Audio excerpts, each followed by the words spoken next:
तुम्ही पाहत आहात MCN न्यूज मराठी। आदिवासी बांधवांच्या जीवनात आनंदाचे क्षण फुलवणे माझे भाग्य। डॉक्टर सौ स्वातीताई वाकेकर।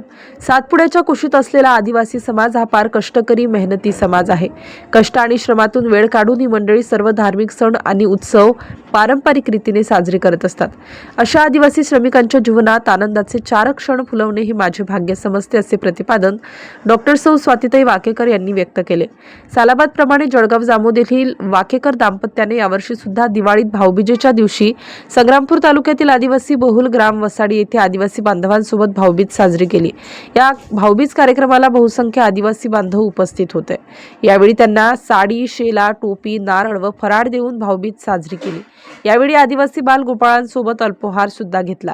या कार्यक्रमाला वसाडी ग्रामपंचायतचे सरपंच, समजकौर, ज्येष्ठ नेते हुसेन पालकर, सिकंदरभाई अशोक पालकर, डॉक्टर संदीप वाकेकर, मारुती काजदेकर, धर्मेंद्र इंगळे, मनमोहन भाटिया, श्यामलाल काजदेकर, पंकज तायडे, सागर उगले, अनिल इंगळे, श्याम रोठे यांच्यासह अनेक मान्यवर प्रामुख्याने उपस्थित होते। MCN न्यूज मराठी करिता कैलास खोटे, सोनाळा।